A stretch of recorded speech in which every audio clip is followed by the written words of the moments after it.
To make the rosette, I first make a log that has a pine tree image within it. But how do I make this log?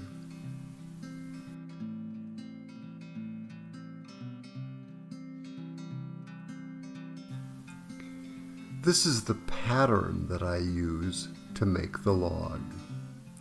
In my case, each little square will be a strand of wood about 1 millimeter by 1 millimeter by 120 millimeters. It is critical that the first two dimensions be the same. The actual value is not so important. They could be 0.8 millimeters by 0.8 millimeters.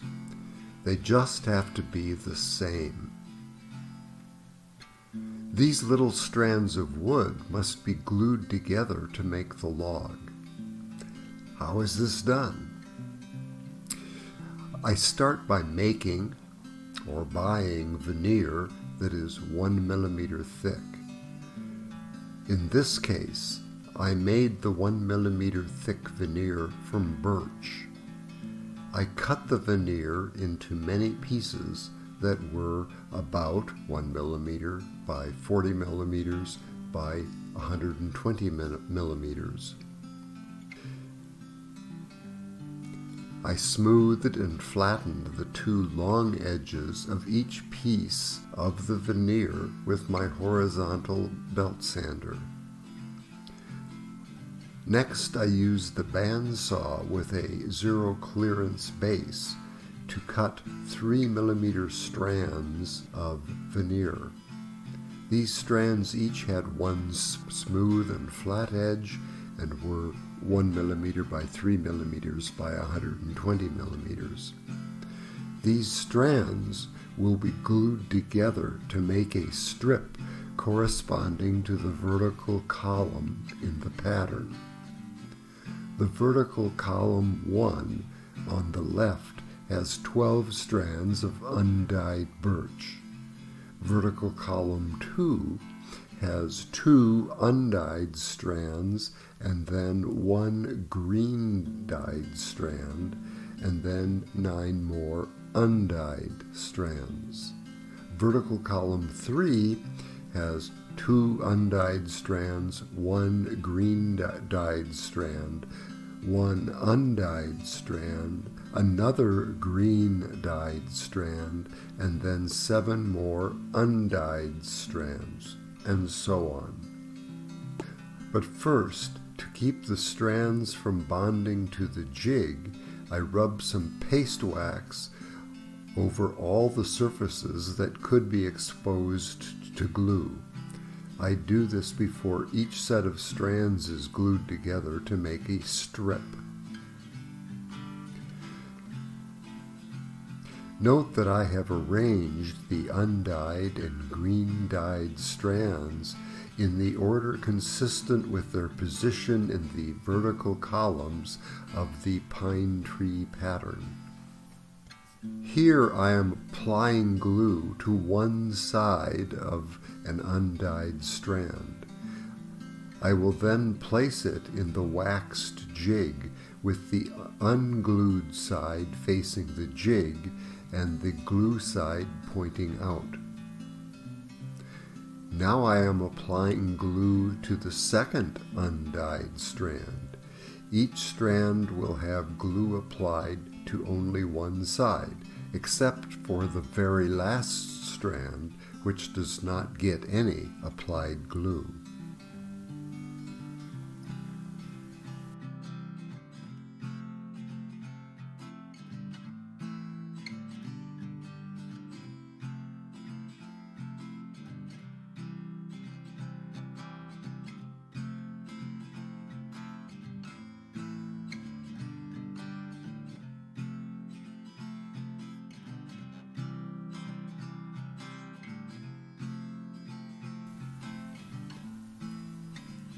I am now almost done applying glue to the strands that will make up this strip.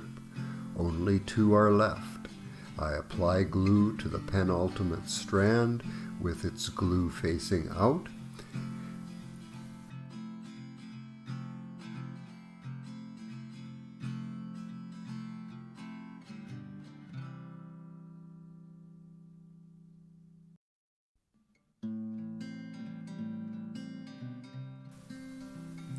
and then place the final strand without applying any additional glue.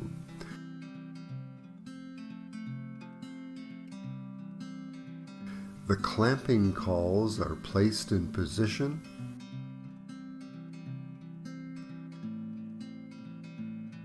and clamps are applied.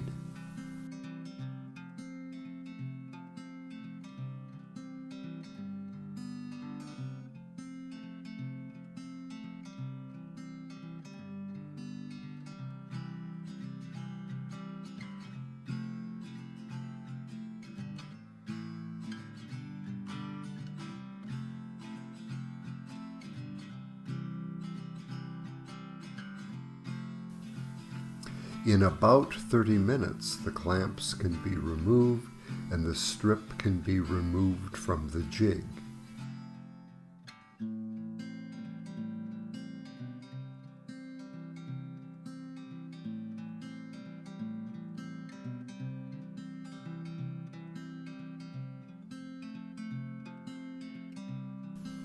At this point, the strip is about 3 millimeters thick, 30 millimeters wide, and 120 millimeters long. I scrape off any excess glue from the flat bottoms of the strips with a utility knife blade. I don't worry about the rough, gluey top because I'm going to remove all the excess material with either a router or a thickness sander. Before any further work can be done, this strip needs to dry for about 24 hours.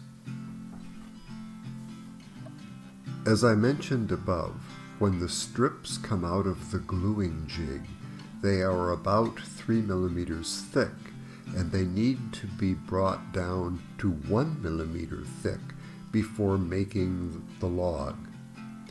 There are two ways that I use to reduce the thickness down to 1 millimeter. One way uses a shop-made vacuum jig and a Dremel tool with a flattening bit to bring the strips down to 1 millimeter in thickness.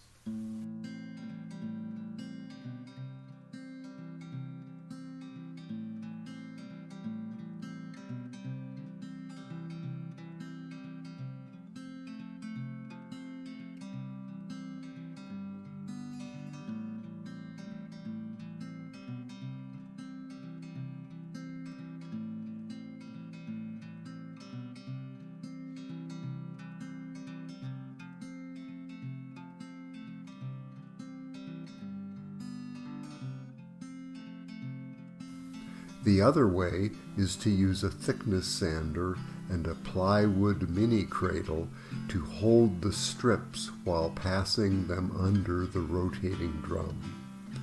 Both methods work very well. I set the height of the sander and sequentially pass all the strips through before lowering the sander and passing the strips through again. I start by taking most of the material off the rough, gluey side of the strips. As I approach the desired thickness, I take the last 2 passes or so off the flat side to remove any irregularities and so that there will be good gluing surfaces on both sides of the strips.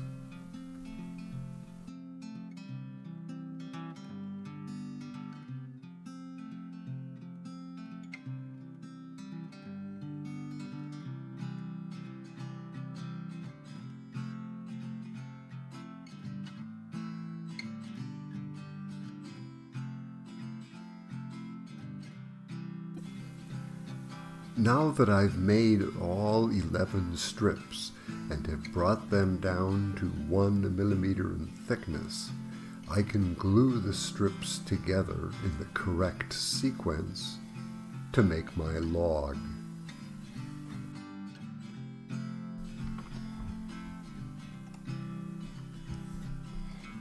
Here you can see another little jig that I made from plastic laminate countertop material. The plastic surfaces hold the wax very well and help keep the strips from sticking to the jig. The jig is designed so that when clamping pressure is applied, the log can only be compressed to a fixed distance. This means that the log will be uniform in thickness along its entire length. Like when making the strips, glue is applied to one surface and the strips are placed onto the jig in the correct sequence. When making the log, it is important that each strip is pushed down firmly against the bottom of the jig to ensure that the bottom of the log comes out flat.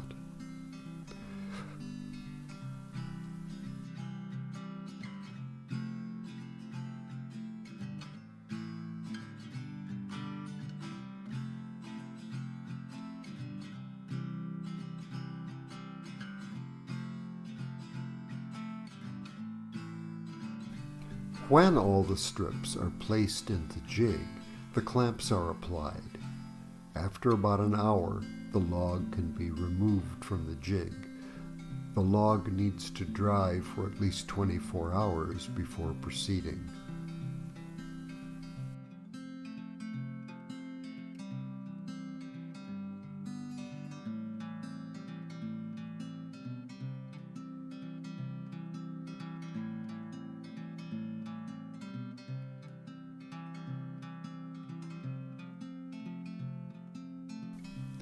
Here is the pine log that I've just made.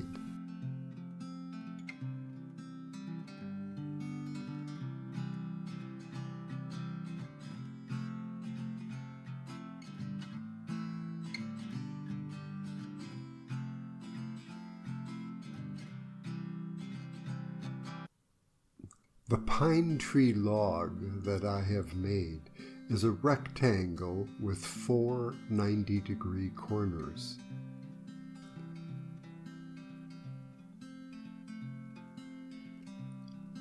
The pine tree rosette that I am making will have 24 repeating segments filling the 360-degree circle. This graphic illustrates how each 90-degree section of the circle will have 6 segments. Dividing 90 degrees by 6 tells us that each segment will cover 15 degrees of the arc. By observing each segment, one can see that the segments are not rectangles. Rather, they are more like isosceles trapezoids with curved tops and bottoms. I will deal with the curves later when cutting the binding channels. For now, I need to change the shape of the log from that of a rectangle to that of an isosceles trapezoid. This graphic shows the same circle rotated such that the center of one segment is located at the 0-degree position. I've added 2 vertical red lines to make it easy to see the angles associated with the isosceles trapezoid. The smaller acute angles are 7.5 degrees. There are 2 acute angles, and so 7.5 plus 7.5 equals 15 degrees, the amount of the circle's arc that is covered by one segment. The complementary angles are 90 degrees minus 7.5 degrees equals 82.5 degrees. I will convert the rectangular log to a log shaped like an isosceles trapezoid with 82.5 degree angles. I will do this with shop-made jigs and a thickness sander, but it could be done with a similar shop-made jig and a router.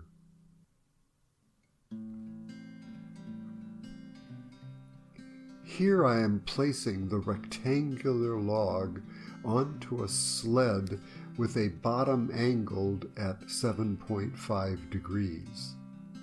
I make several passes through the thickness sander, observing the location of the sanding line.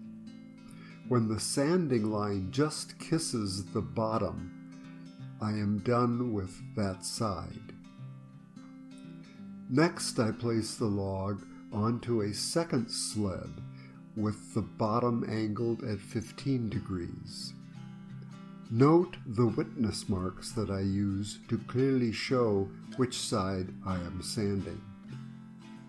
With a few passes, I've created a log in the shape of an isosceles trapezoid with 82.5 degree angles. Now I have set up a zero clearance bandsaw to cut the trapezoid-shaped segments that will form the rosette. I like the segments to be 2 or maybe 2.5 millimeters thick.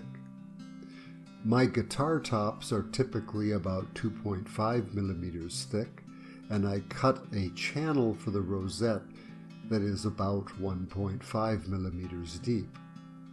I want the rosette segments to be just a little proud of the guitar top after they are glued in place.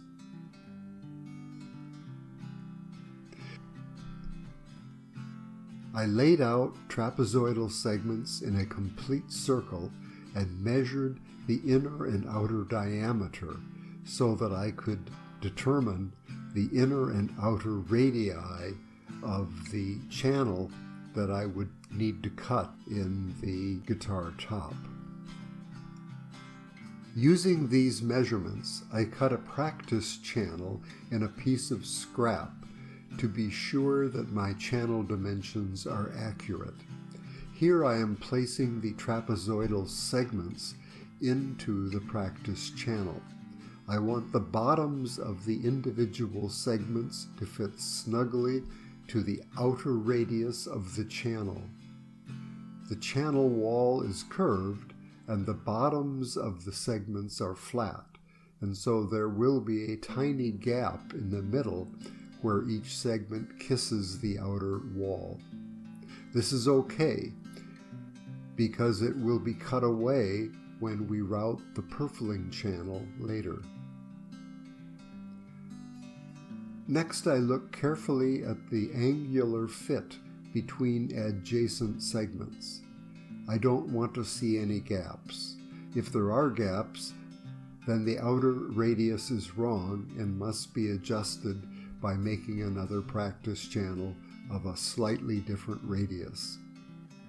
With this practice channel, I can see that the inner radius is too small, and so the gap between the tops of the segments and the inner channel wall is way too large for the purfling that I'll be using. I'll need to cut another practice channel with a larger inner radius. When I am sure of my measurements, I cut the rosette channel in my guitar top. Note that the measurements and the trial cuts are all done in the center of the upper bout where any errors will be covered by the fretboard. I will cut the channel about 1.5 millimeters deep. Now I am dry fitting the segments into the rosette channel to be sure of a good fit. At this point, it is still possible to make small adjustments if needed. Here, 23 segments are nicely fitted into the rosette channel. I don't worry about the gaps in the upper bout because it will be hidden under the fretboard. I'll make one last check of all gaps and all segments before glue up. I remove the segments but keep them in order. I apply a little yellow glue and place a couple of segments before applying a little more glue and working my way around the channel. I start in the position of the upper bout so that the gap will be under the fretboard. I apply glue to the bottom of the channel and to the sides of the segments and to the outer wall of the channel. I don't apply glue to the inner wall of the channel due to the small gap there. I finish up gluing the segments in place and then cover the segments with waxed paper and then a circular clamping caul. To provide downward pressure, I put 4 containers of sand, each weighs about 8 pounds, on top of the caul. After about an hour, I remove the weights, the caul, and the waxed paper. I will let the rosette dry overnight before continuing. The rosette has dried overnight, and I can clean up the outer and inner radii by routing a purfling channel and inserting a purfling strip.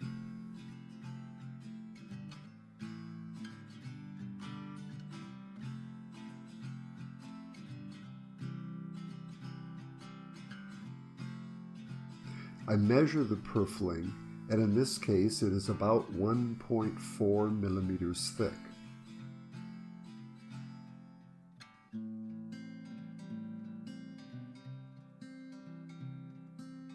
I choose an appropriate Dremel bit. In this case, I have a bit that is 1.2 millimeters in diameter. I think that if I make 2 passes, it will be wide enough for the purfling.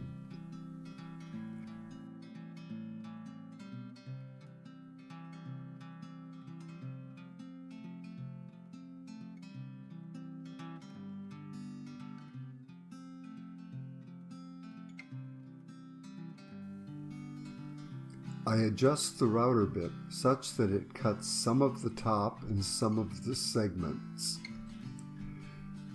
This should remove the little gaps between the center of the segments and the curved outer channel. The new purfling channel will be tightly filled with purfling. All setup and trial cuts are done in the gap area that will be covered by the fretboard. Like the rosette channel, the purfling channel is 1.5 millimeters deep. I make one forward and then one backward cut with the router, and this provides the channel that the purfling will fit in.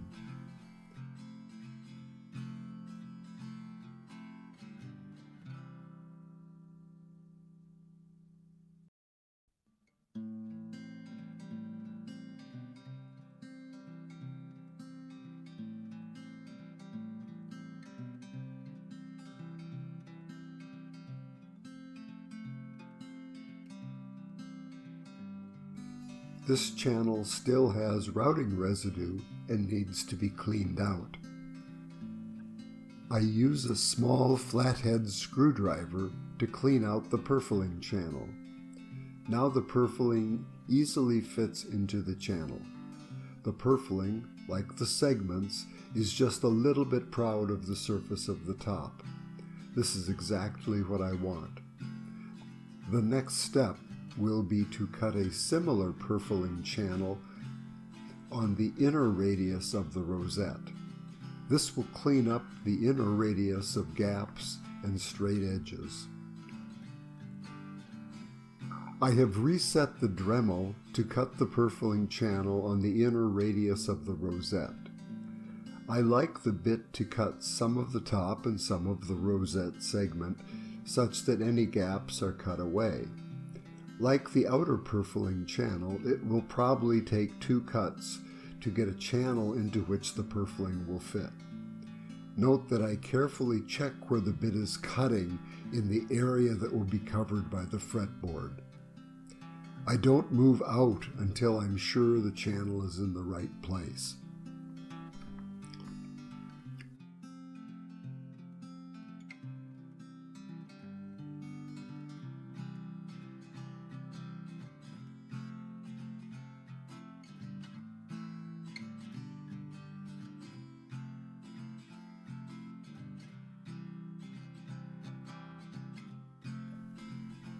Here is the rosette with 2 purflings dry fitted into their channels.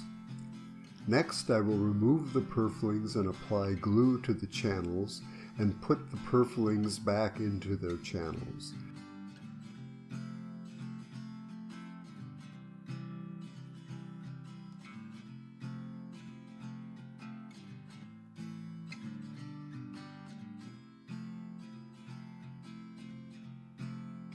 After applying the purfling to the inner channel, I use a hammer to gently force the purfling all the way to the bottom of the channel. I start pounding in the middle of the purfling and move towards the ends to force excess glue out to the gap under the fretboard. I wipe the squeeze out with a paper towel. Then I repeat all the steps with the outer channel.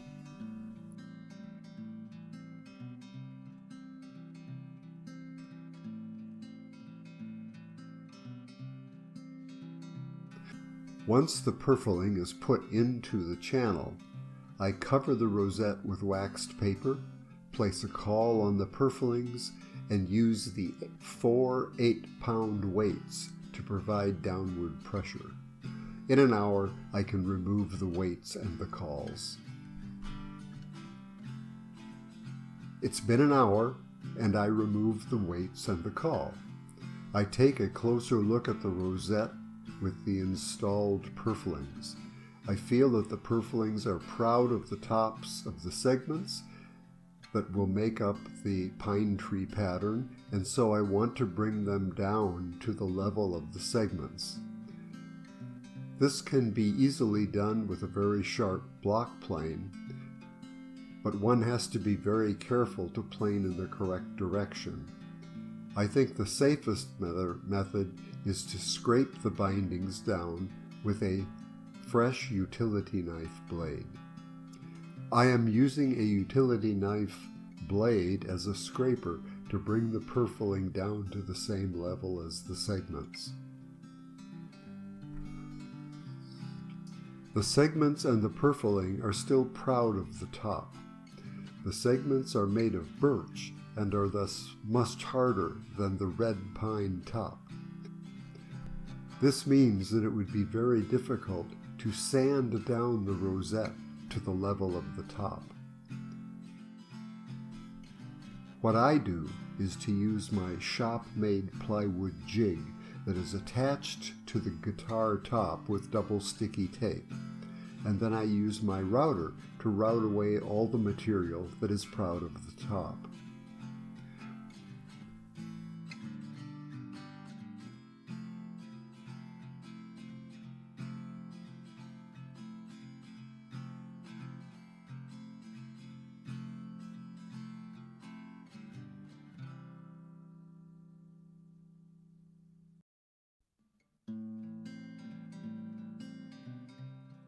Once the rosette is level with the top, I am ready to sand with fine grit paper. Here you see the pine tree rosette after sanding with 150 grit sandpaper.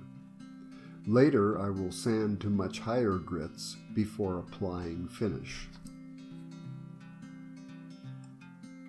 And here is the pine tree rosette on the finished guitar. And here is the finished guitar.